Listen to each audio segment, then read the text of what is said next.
James talks about the kind of speech we need to put off. He says, don't speak evil against one another, because if you do that, you're acting like God, and you get to be the judge of your neighbor. And Jesus says in Matthew 7, don't judge, and he means don't be hypercritical. And a lot of gossip comes really from thinking we have the right to be other people's judge and from being hypercritical. And so we need to put that off, and what do we need to put on in its place? A charitable spirit. 1 Corinthians chapter 13 says, love believes the best. But obviously, even when you're being charitable, people are still going to be doing things that are wrong. And not just wrong according to your opinion, but objectively wrong and unhelpful. So what do we do then? When we're not just seeing the speck, we are not just being someone's judge, we're not just being hypercritical, they're doing something wrong. What do we do? And we talked about a couple different options. Last week we said we could pray, and we should always do that. We can overlook sometimes, and sometimes we need to correct. We actually need to go to them, and we need to correct. But that is hard for a lot of us, and for a lot of different reasons. That's sometimes partly why we gossip. We don't want to talk to the person. That's too difficult. And sometimes even our culture will give us reasons why we can't talk to the person. But we do want to talk about the issue, and so we choose what we think is the easier route. Instead of giving correction, we gossip, which is sad. It's sad for them because we are really spreading negative information about them and also keeping them from really the opportunity to change. And it's sad for us because we are not using our speech in a way that glorifies God and is good for others. And we're really kind of preaching negative things to ourselves and to others. And so if we're going to communicate in a way that honors God and is helpful to others, one of the things we want to stop is gossiping. And what we want to learn how to do is to give correction well, which is pretty rare to give correction well. And yet really should be something we as a church are good at. And so I want us to just think about that this evening. How do we give correction well? What does the Bible have to say about giving correction to someone else? And we're going to look at the book of Proverbs, so you can just open up to the book of Proverbs, which is a book written to give us wisdom. And we're going to look at a few other places, but mostly Proverbs. And we're going to talk about 3 keys from Proverbs to giving correction well. So I don't know who here is really good at giving correction. Probably most of us would be like, no, I'm not good at it. So Proverbs teaches us how to give correction.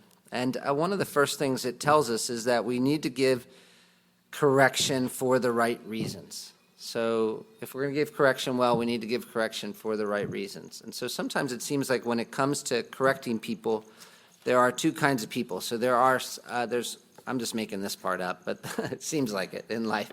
There are people who love telling others what to do, and then there are people who hate telling others what to do.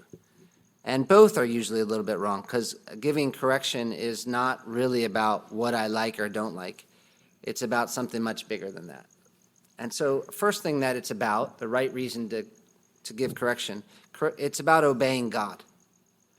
It's about obeying God. So why would I correct someone else? Not because I like it, not because I don't like it, but because I want to be obedient to God. And when we look at Proverbs, Proverbs is a book of wisdom. So it's not a lot of commands in Proverbs, but there are a number of descriptions of the kind of person who is righteous, so the kind of person who's obeying God. And Proverbs talks about the righteous person so that we would know what it looks like to be obedient to God. And one of the things that the book of Proverbs tells us about the righteous person is that he is a person who talks, who teaches other people how to do what God wants. And so you can't really be a righteous person without talking. Part of being a righteous person is speaking truth into other people's lives. And there are lots of different Proverbs that illustrate that, but one particular chapter that talks about that a lot is Proverbs chapter 10. In Proverbs chapter 10, there are a number of examples of what it looks like to be a righteous person. For starters, Proverbs 10:11 says, "The mouth of the righteous is a fountain of life, but the mouth of the wicked conceals violence." And so there's an image in that verse. What's the image that's in that verse?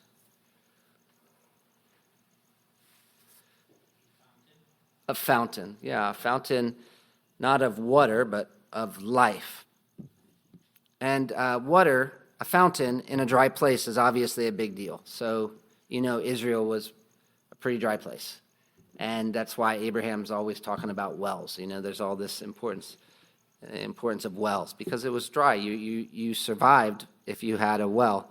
And so you find a fountain, there's life there, and there's hope. And one of the characteristics of a righteous person is the way that he communicates. There's life there. And what does he say? Gives life like this. It's the mouth of a righteous person. The mouth of a righteous person is the fountain of life. Proverbs 10:13. "On the lips of him who has understanding, wisdom is found, but a rod is for the back of him who lacks sense." So it's the wisdom that comes out that makes the way the righteous person communicates so life-giving. So why is his mouth a fountain of life? It's because you go to his mouth, the way he speaks, and he is speaking wisdom into your life. Proverbs chapter 10, verses 20 and 21 puts it like this: "The tongue of the righteous is choice silver. The heart of the wicked is of little worth. The lips of the righteous feed many, but fools die for lack of sense." So a righteous person is known for the way he speaks. And what is it that makes his words so valuable? It's because the lips of the righteous feed many. And some would translate that, the lips of the righteous shepherd many. So his words lead people in the right direction, lead people to green pastures, maybe you could say. How do they do that? Proverbs 10, verse 31. "The mouth of the righteous brings forth wisdom, but the perverse tongue will be cut off." So again, they feed many, shepherd many, the mouth of the righteous, by bringing forth wisdom. In other words, a righteous person is someone you can go to who can teach you how to apply Scripture to your life. And this is something you see again and again throughout Proverbs. Proverbs 13:14. If we just turn forward a couple more chapters, puts it like this: "The teaching of the wise is a fountain of life, that one may turn from the snares of death." And so what's the threat there? The snares of death. And so one of the marks of a righteous person is he's concerned about others. And so if we're concerned about others, we're going to want them to escape the snares of death. And how do they escape the snares of death? It's through what the righteous person says. The righteous person is able to communicate in a way that keeps people safe. They don't just kind of sit there, live in their own life. They speak truth into other people's lives, and sometimes doing that will require us actually getting into their life and showing them where they need to change. So that's part of it. Proverbs 19:25 says it like this. Proverbs 19:25. "Strike a scoffer, and the simple will learn prudence. Reprove a man of understanding, and he will gain knowledge." And that's not a command, but it's almost as direct a command as you could find in Proverbs. I know that my temperament, I wish that I could, in my ideal world, I would never have to say anything negative. So I wish that all of my instruction could be positive. But it isn't. If that's the only kind of instruction we gave to children, positive, never corrective, where would our kids end up if we didn't tell them where they were wrong and then discipline them? Then they would end up as fools. And even when we grow up, we need positive instruction, but we also need corrective instruction. The Bible calls us to this, see sin and to be willing to correct it. And it should be something that happens in our relationships with other people. If we're going to be obedient to God and if we're going to be righteous, we're going to need to be willing to correct. And that's not just Proverbs. If we go to the New Testament, Matthew 18, Galatians chapter 6, make it really clear that we have to be willing to do this. And so what are we talking about? We're not talking about thinking you're smarter than others. We're not talking about just having a lot of opinions that you want to share. That's not what that should motivate us to correct others. The first right motivation for correcting others is I need to share this because I want to obey God. And this is really about me being obedient. The second motivation, the second reason we correct is because we love others, which I need to hear because sometimes I will say I'm not correcting someone because I love them and I don't want to hurt them. But sometimes, a lot of times, the reason is because I actually love me. The reason I'm not correcting. We definitely don't want to think of correction as something we only do when we're annoyed by someone or when we finally get so frustrated that we want to speak up. We have to speak up. But instead, we want to correct others because we actually care about them and we know that correcting is one way we can show love to them. And so hopefully your love language isn't correction, but it certainly is a way of showing correction. And to prove that, we can just think about it's a way of showing love. Correction is a way of showing love. And to prove that, we can think about the way God deals with us. Proverbs chapter 3, verses 11 and 12. Proverbs 3, 11 and 12 says this, "My son, do not despise the Lord's discipline or be weary of his reproof, for the Lord reproves him whom he loves, as a father the son in whom he delights." And so who does God reprove? Who does he rebuke? The Lord reproves the one he loves. And because of that, we shouldn't get tired of his correcting us. It actually says the Lord's like a father who, the way he corrects the son he delights. So one way a father shows how much he loves his son is by being willing to correct him. I remember when my dad used to spank me when I was a child, he would always go through this whole long process. You know, he was a biblical counselor, so it was not just like a spanking. We'd have to go into the bathroom, and then we'd have to sit down, and he'd have to have all this talk about why are we here? What happened? What is the reason why I'm correcting you right now? What biblical principle is this violating? All that, and then why am I doing this? And he would always, it's because I love you so much. I'm correct. I'm spanking you now because I love you. And I remember one time when I was little, or at least my mom tells me, I was saying, "Dad, why do you have to love me so much? I would prefer a little less love." But it was true. We always went out hugging, and I was thankful for the correction in the end. But we sometimes get frustrated with God because we want him to let us go our own way. And that's how a lot of people think of love, letting someone do whatever they want to do. But obviously it's not, because there's a lot that we want to do that will harm us if we do it. And God's not the kind of father who is going to look on as we harm ourselves, because he cares about us, and so he's willing to correct us. And Solomon goes on to say in Proverbs, that's not just true for God. Human fathers should model themselves after God and love their children in a similar way. Proverbs 13:24, he says, "Whoever spares the rod hates his son, but he who loves him is diligent to correct him." So I think my dad probably had me memorize that verse. Whoever spares the rod hates his son. You don't want me to hate you, but it's true. In the real world, choices have consequences, and sin is painful.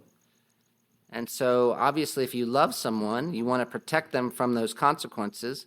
And one of the ways you do that is by teaching them that sin is painful and not allowing them to grow up in a fairy tale world. And that's really why, however you discipline, You want there to be pain, some kind of pain involved, because you want your children to learn to connect in their minds sin with pain, because that's reality.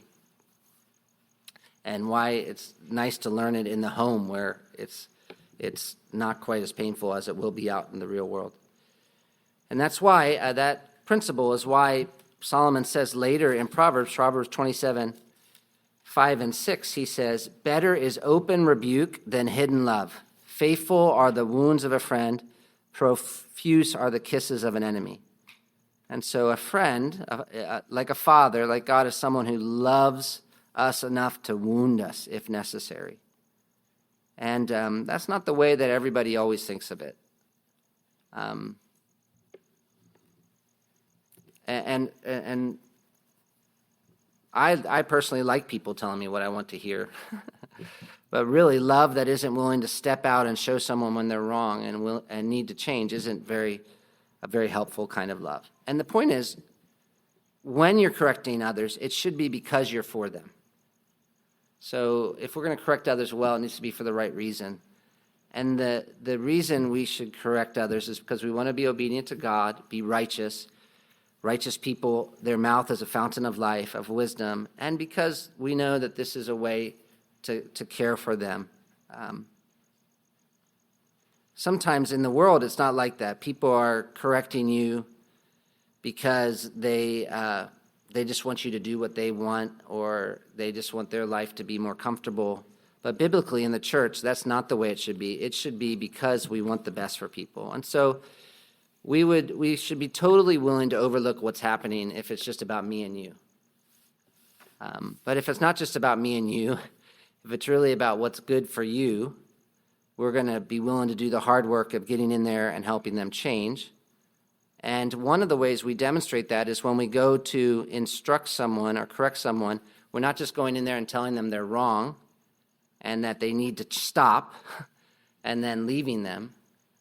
We're also willing to stay in there and work with them if they repent so they can be truly transformed or restored. So that's one of the sad things that sometimes can happen. Is like a church does all the work to correct someone when they see they're in sin, but then it's just like they're gone. Like I did my job, I corrected you, and now it's going to be so messy to actually help you change because it's really hard. But I corrected you. But if you're willing to correct someone, if you love them enough to correct them, you should be willing to love them enough to hang in there with them in the middle of the mess until they change. I think if you feel like you have the responsibility to correct someone, you should feel the same kind of responsibility to express love and help them after you've confronted them. So to give correction well, we need to do it for the right reasons. That's first. And we need to ask ourselves, am I doing this because it's biblical, and I want to obey God, and am I doing this because it's loving? Second, to give correction well, we need to make sure we're giving correction at the right time. The right reasons, the right time. And some of us sort of feel like if I have something to say, then it's always appropriate to say it. But that's not biblical, actually. It's not always appropriate to say it. We don't need to correct each other about everything. And it's not helpful to correct everyone about everything. What's more, there are times when we do need to correct someone about something, but the moment for addressing that isn't right, and we should wait and address the issue later. So Ephesians, we're going to focus on Proverbs, but Ephesians makes that point so clearly. Paul says, Ephesians 4:29, "Let no corrupting talk come out of your mouth, but only such as is good for building up, as fits the occasion." And you could kind of circle in your mind, as fits the occasion. So it could be the right word, but it doesn't fit the occasion. It's not the right time. And so it's not helpful at all.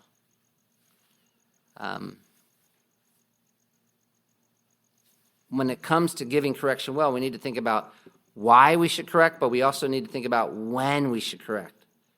Because there would be times where it's more helpful to overlook a mistake than it would be to make an issue out of it. So it's not just like an automatic that you say something every time you think someone's not doing something the way that they should. And there are a lot of Proverbs that indicate we need to think carefully about this. It's kind of funny being in different cultures, so this is just for free and not from the Bible, but like I wonder, like if Americans don't typically struggle, many Americans, not everybody, and so this is why it's not helpful, but we'll just say it and then you can be like, that's dumb, whatever. But I wonder sometimes if Americans struggle a little with flattery. We really have a hard time speaking straight and correcting, and easily offended when other people do correct us. And if other cultures sometimes struggle with not realizing that, like, you don't have to correct about everything. Like, it's okay sometimes just to be nice, or just to overlook things. We don't have to correct about everything. We've had lots of people in our homes, and just noticing, like, the difference between Germans. Just something this is so for free and not in my notes, but even something as simple as like learning a language. So this isn't fair to talk about all Americans, so I'll talk about myself. But like when we were learning Afrikaans, one of the things the Afrikaans would do when we would speak their language is they would often laugh. And so that laughter was tough for me because it felt like they were belittling me and my attempts. Now, they clearly would say they were not doing that at all. They just were enjoying at my expense. That's how it felt. But Germans would come into our home often to learn English, and they would say a lot of things wrong, and I would just not say anything. And it would really frustrate them because they're like, you need to tell me if I'm pronouncing this word wrong. And I'm like, why would I need to tell you? I understood what you said. So, like, what does it matter? Like, a lot of people that say different things different. But they really wanted me to correct them at every point. So different cultures train us to think differently about correction. And what we're saying here is we want to go to the Bible and allow it to teach us about correction. When I go to the Bible, I see that I need to give correction for the right reasons and at the right time. Proverbs tells us that even. Proverbs 26, 4 and 5.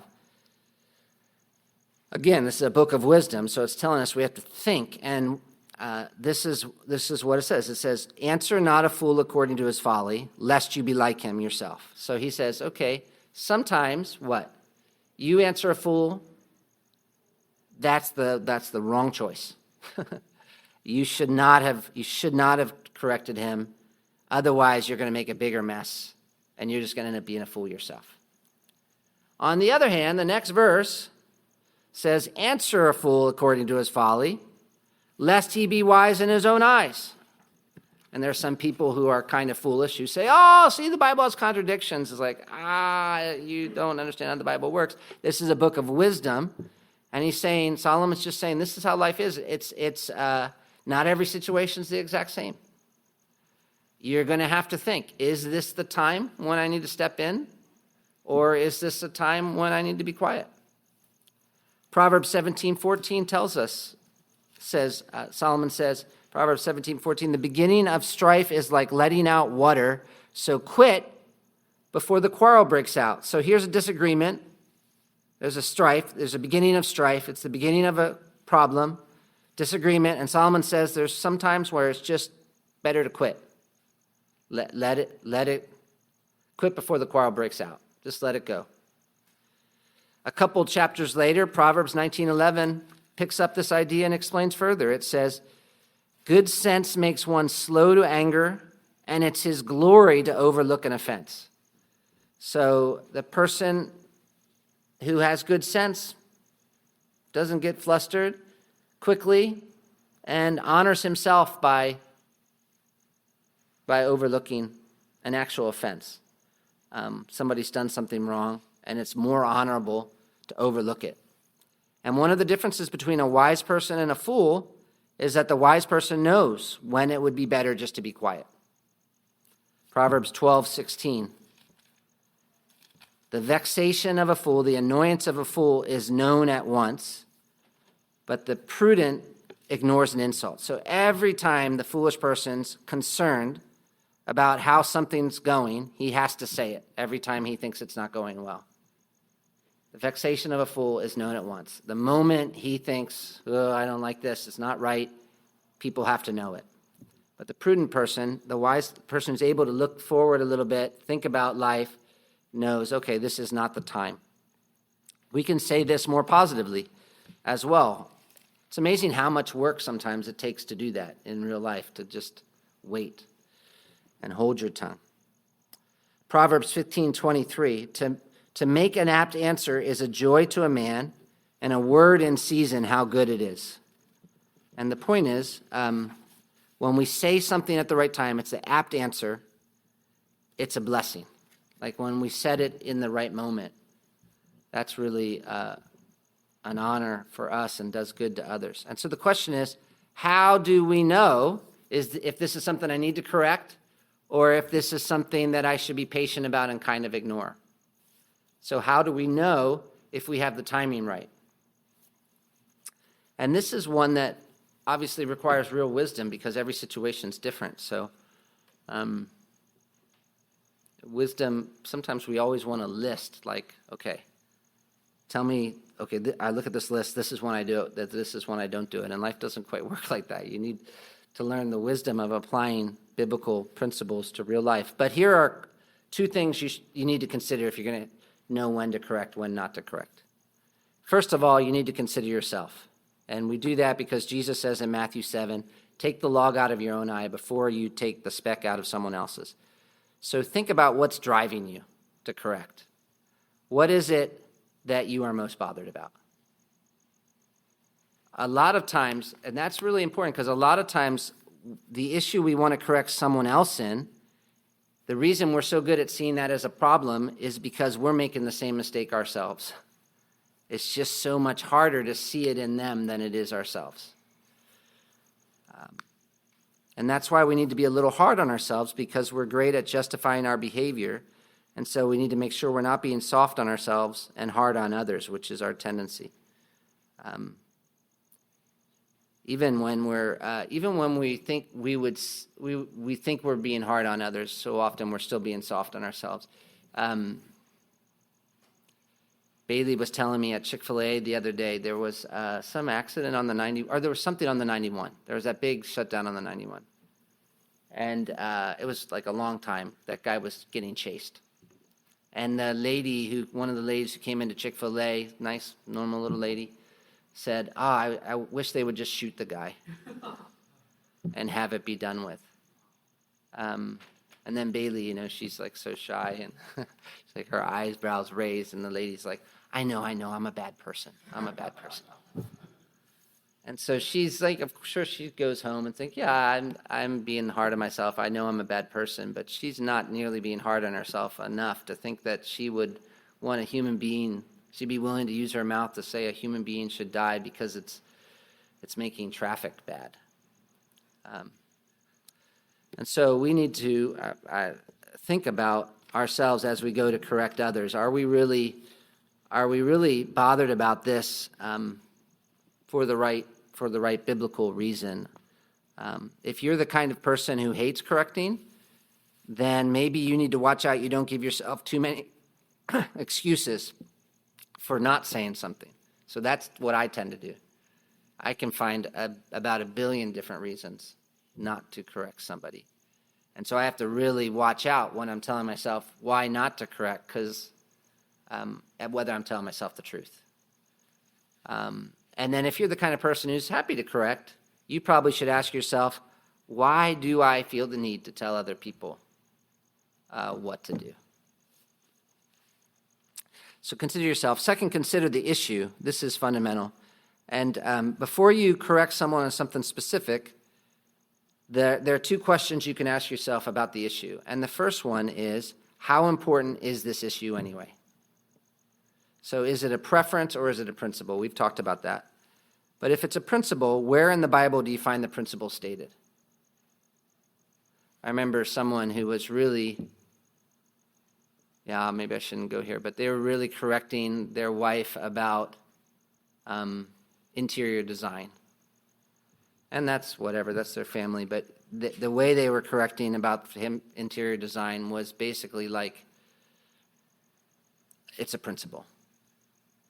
And you can really work hard, and we all get it. Like, there are principles involved in interior design. But, I mean, and you can find some Bible verses maybe, but when you go to correct someone, one of the things you want to think about, is this really a pretty clear, direct principle that I'm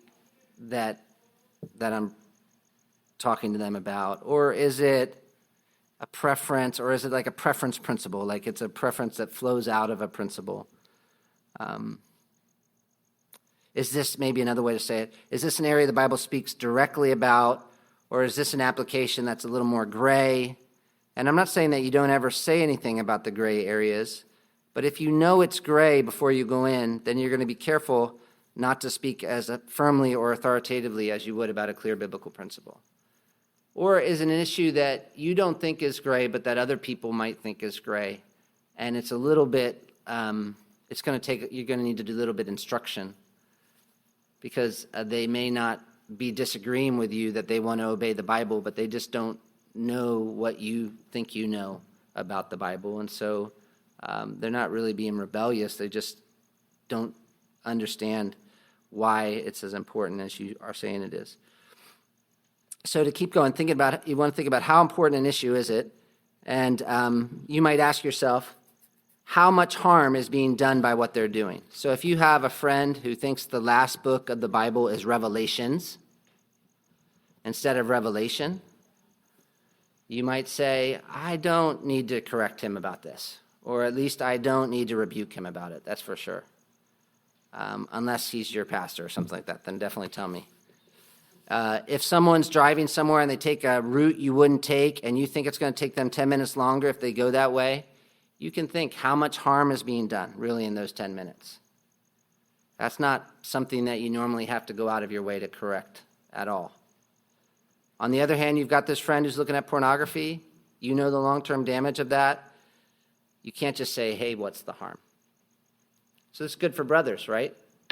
Good for brothers to think about, I'm correcting my little brother here. What is the harm in him thinking that Luka Doncic's number is 75, not 77? And there may be an occasion to help him know the right number, but am I the one to do it? Is this the time to do it? Another question, is what they're doing something that's going to cause a lot of unnecessary pain, or is it just going to be a difficulty that they need to learn from? So my mom would talk about fire versus swing issues, and swing issues are the ones where your child might fall off the swing and they're not going to be seriously hurt, and so it might be good for you just to let them fall, because they're going to learn, oh, that doesn't work. But there are other times where they're about to stick their hand in a fire, and you can't let them do that because it's going to cause too much damage. So there's a lot of talk now, not just from Christians, but from non-Christians, about how parents are so afraid for their kids all the time now. And so there's like really parents following their kids around so much all the time that they think they're trying to make their kids' life more safe, but they're actually producing kids that worry a lot more because the kids aren't being put in the positions where they are learning some of the things that you can really only learn through trial and error, and they end up just kind of scared of life. Another question is, what are they doing?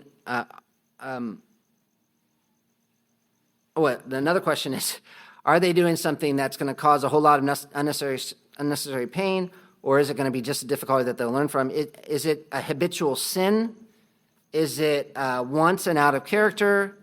Is it something they're stuck in and they don't know it? If you're going to rebuke someone who just confessed his sin to you, that's strange. But people sometimes do that. Like the person will be like, you know what? I really just sinned. I didn't control my tongue when I spoke to you, and I was unkind. And then the other person will be like, that's so true. You were so unkind. I can't believe how unkind you were. Why were you that unkind? What they need for you is to help them and to forgive them. They don't need you to sit there and be like, you're so right. And what's more, let me tell you how bad it really was. Or say you notice someone who's seeming to have problems in their marriage, and they come to you and they say they're going to be a biblical counselor, and they tell you they're going to a biblical counselor for help, then you probably don't need to say to them, oh, yeah, I did notice you were a mess. But on the other hand, if a husband's treating his wife in a terrible way and you ask him, how do you think you're doing as a husband? And he says, yeah, I think I'm doing great. I'm awesome. Then you're probably going to need to step in and say, I'm not so sure about that. Maybe can we talk? Again, to keep going, is this something that really concerns the heart of the gospel, or is it just more of a minor difference where there's no vital truth at stake? Sometimes we get really worked up on certain issues, but those issues are sort of our personal quirks. We're really big on it, but the fact is most godly people aren't. So I know there are a couple issues whenever somebody talks about, my ears perk up and I'm ready to jump in and correct, and sometimes that's okay, but other times I'm making an issue where I don't really need to make one. And sometimes you just need to ask too, like, what's the level of my relationship with this person? The tongue of the wise makes knowledge acceptable. So that means that it's possible to make knowledge harder for somebody to hear. So a foolish person is able to take something that's really true and make it hard for somebody to want to accept it. So I think I've told you before about how I was at a church where they were Reformed, and they loved the doctrine of election, and somebody would come in off the street who just became a Christian or just was finding out about the Bible, and they were kind of like, oh, can I tell you about the doctrine of election and reprobation or something like that? And it's like, oh, brother, there's a lot that they need to understand to be able to understand that truth. And so we want to understand that truth, but sometimes you might go into a kindergarten and do calculus, but rarely. Most of the time when you go into a kindergarten, you're like, hey, let's start with numbers, and then we'll get to calculus. But if you're just in there like doing calculus on the board every day with kindergartners, after a while, they're going to be like, I don't get this. This is frustrating, and throwing things at each other, and you're going to be like, but it's calculus. This is amazing. What's wrong with them?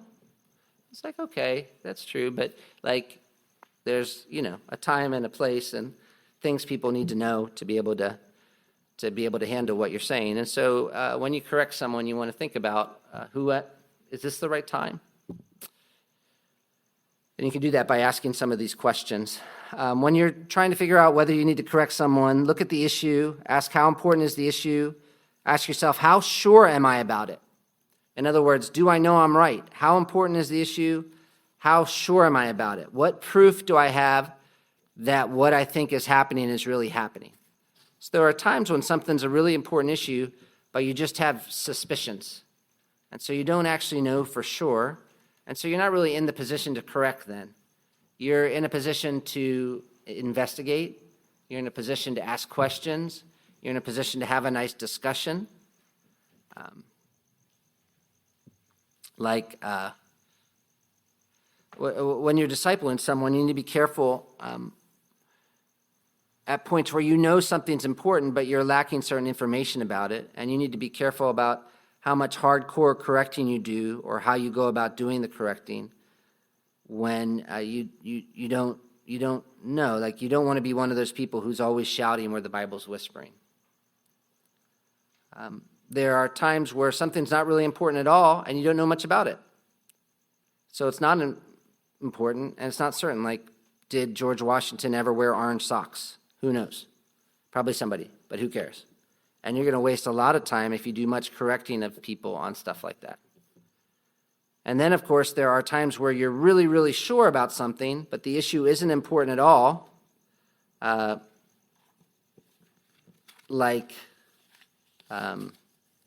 don't know.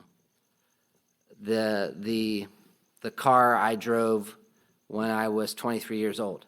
I say it was a Nissan, and Marta says it was a Mazda. How important is it? It's hard for me to think how it could be important for me to correct her on that, or for her to correct me on that. How is the relationship advanced and the other person encouraged by that?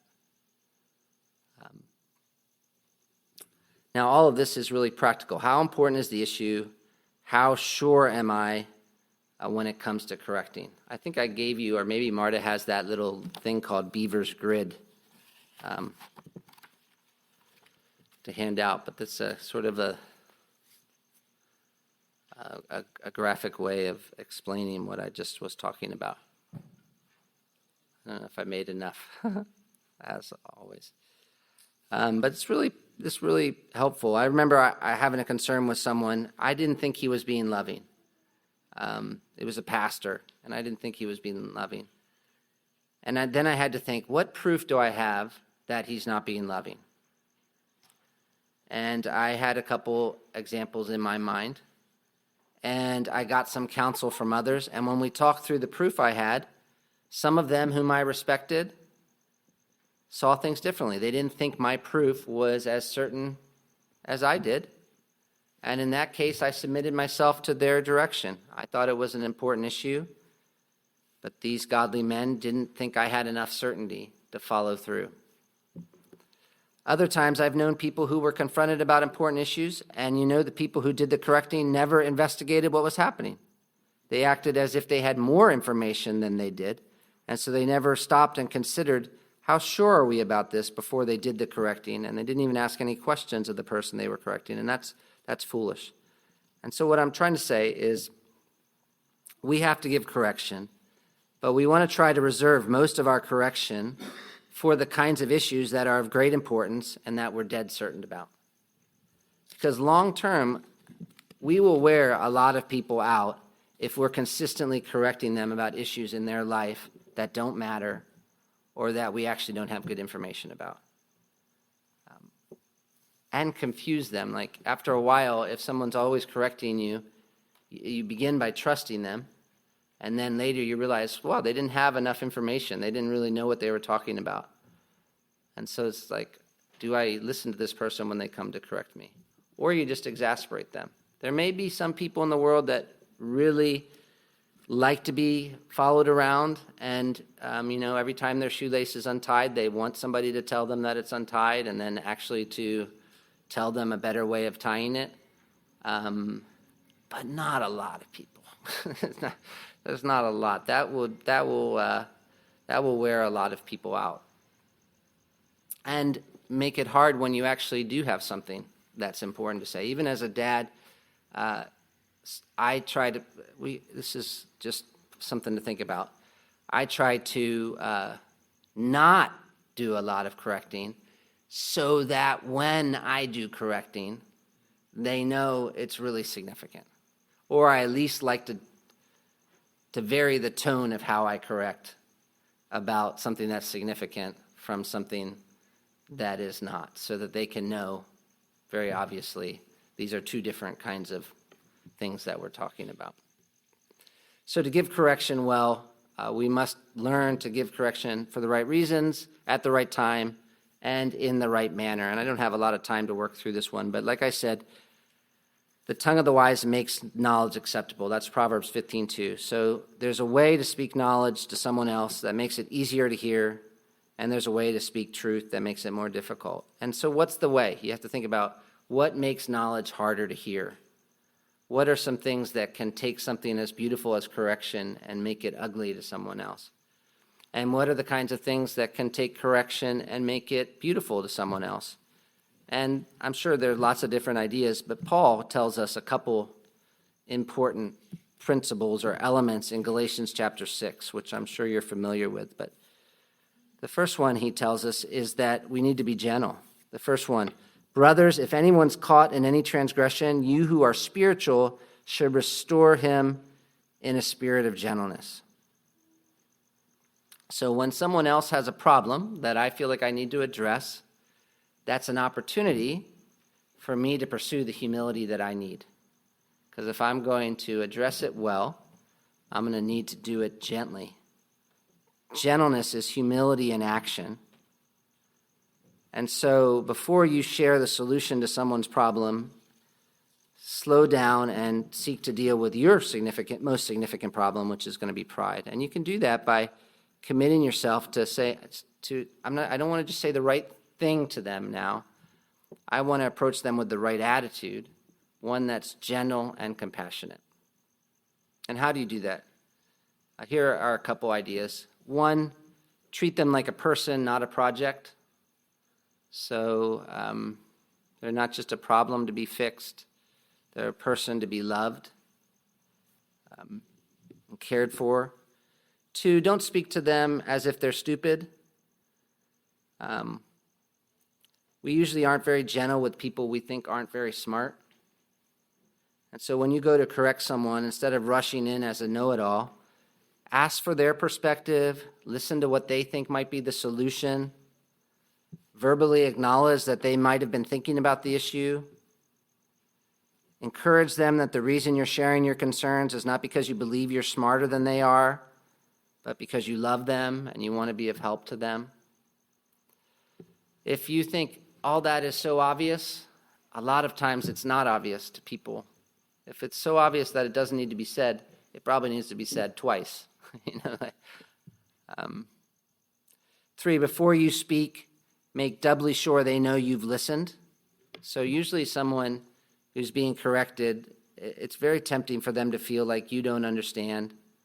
And if they feel like you aren't willing to listen to their perspective, they're going to be very tempted not to listen to your perspective. And so you want to go to great lengths to make sure the person you're speaking to knows you have heard them. And that usually requires that you listen patiently without doing a lot of interrupting, which can be harder for some of us. I'm a classic interrupter. So especially once I think I know that, once I think somebody's repeating themselves, then it's very hard for me it's very tempting for me to lack self-control and just be like, okay, can we get to the next part of the conversation? Because I got that that's really hard for you. But that's obviously, I need to realize that's not wise, because what's happening there as I'm doing that is I'm putting them in a tempting position to shut down or think that I just want to get through it or fix them. It's sometimes helpful, to help somebody know that you've really heard them. It's helpful to say things like, I'm hearing you say that ... Am I hearing you correctly? And so what I often do, this is helpful for me, because what I often do when I listen to someone is I exaggerate what they said. So I'll be very tempted to put always in there, or I'll be very tempted to take, maybe they'll say something at this level, and it'll be tempting for me to put it up at this level. And so if I have to say, I'm hearing you say, and then I repeat back what they said, and I verbalize it at this level, well, one, that's not helpful for us in our relationship. If I'm saying they're talking like this, and they're really just saying it like this, that's not fair. I'm going to be tempted to be bitter or whatever. So that needs to be dealt with. And if I do that, then I can sometimes know, wow, I'm being an idiot here. Like just saying it out loud. It's like, wow, that is so unfair, because I know they didn't say that. Or maybe I really think they did say that, and they're like, oh my goodness. No, I literally just said, I meant, I just noticed this one time. And that's a big difference. Or you could say, I can hardly imagine how difficult it was for you to go through something like this. How did that make you feel? I love the word sorry, so for me, I think biblically too, sorry and please forgive me are two different things. So sorry is just like, if I say I feel sorry for you, I can say that honestly about almost anything, as long as it's real, that I really do. I can only say please forgive me for stuff that's actually I sinned. Otherwise, I'm minimizing, cheapening please forgive me and using it as like a manipulative tactic. But like, I can feel sorrow for a lot of stuff that you're going through, even if I don't think that I actually sinned in that instance. But you may feel like you're not doing anything when you sit there and listen, but you're showing concern for the person you're speaking to, and that means you're doing something big, because you're making it easier for them to hear you when you go to correct them. A couple other things: speak words that are biblically true in a manner that's biblically appropriate. Refuse to use your speech to tear others down. So it's good to remember that sometimes those sarcastic or pointed, little jokes are actually a coward's way of correcting and a lazy man's way of correcting too. So I have to think this. Not everybody, it's not always the same, and everybody's a little different. But sometimes what I'll be very tempted to do, instead of actually addressing the issue or overlooking it, is tell a little sort of snide joke so they know I don't like it, and we don't have to go through the whole process of actually talking about why it's sin and how we should change and all of that. It's just a way of kind of doing something. So you want to be careful that what you're doing with your words is not tearing others down. Practice speaking in loving, gracious ways. Gentleness has a way of talking. It chooses certain words, and there's a language of gentleness. And so if you don't know it, you should maybe spend time with people that are known for being gentle, and look at how they deal with others, and watch and listen to how they talk and how they respond. There are people that the way they talk puts people further, they take almost 2 steps back. And then there are other people, by the way they talk, somehow people take 2 steps in. And that's a hard attitude, but it's also a skill. It's also a skill. And so you want to watch and learn from people who are able to do that. And then pray with people as you seek to talk to them about difficult issues.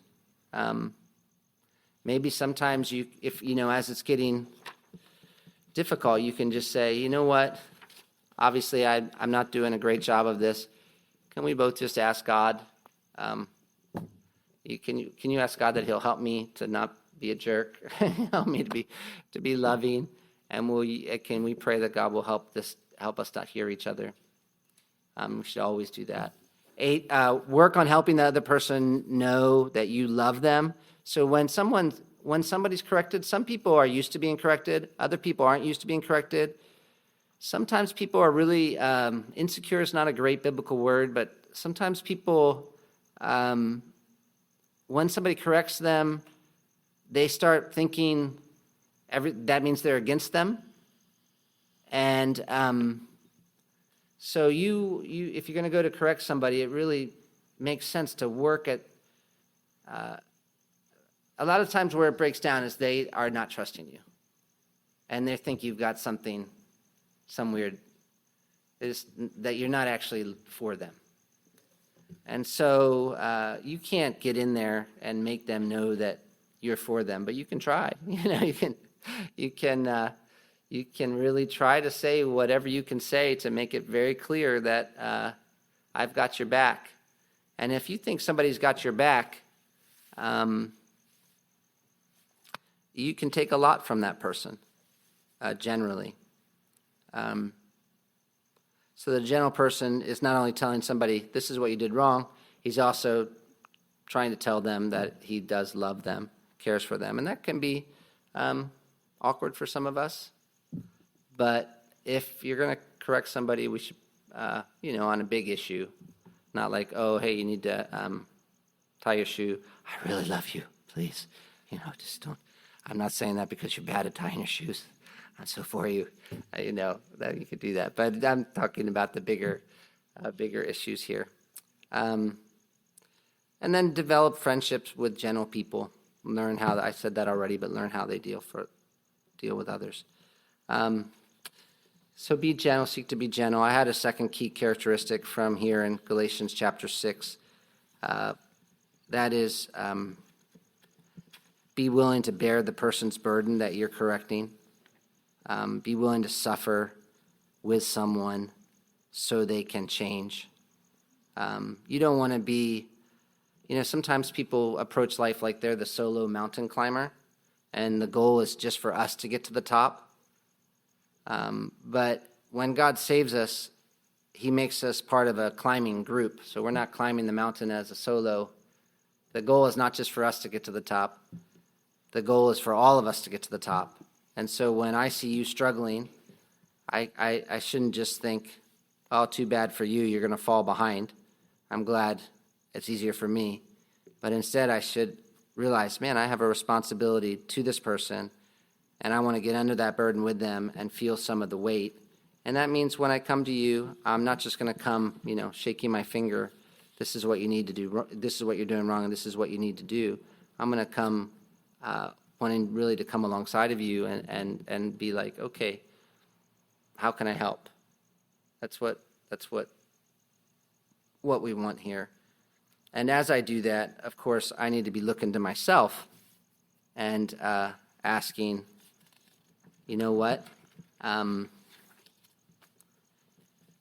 need to be careful that I'm not falling into a trap, even as I seek to help you. And that's why Paul will say later, bear one another's burdens, so fulfill the law of Christ. For if anyone thinks he's something when he's nothing, he deceives himself. So, be careful. Watch yourself as you go to correct others, that you're not having an inflated view of yourself. And that's obviously easy when you go to correct someone, because usually you're correcting them because you think you know something. And Paul's like, yeah, you might know something, but please be careful, because self-deception is super real. And so you want to correct someone. We need to correct someone instead of gossip. We need to be willing to correct. It's hard, but the Bible does give us instruction how to do it, and a few things that the Bible tells us is we want to do it for the right reason, want to seek to do it at the right time, and we want to do it in the right manner. And part of that is just being really people who are saturated in the gospel, right? We're saved by correction. God corrected us, showed us that we were such sinners, and that the only hope was Jesus Christ. And he's shown us such patience and granted us such forgiveness. So, of course, we value correction, but we also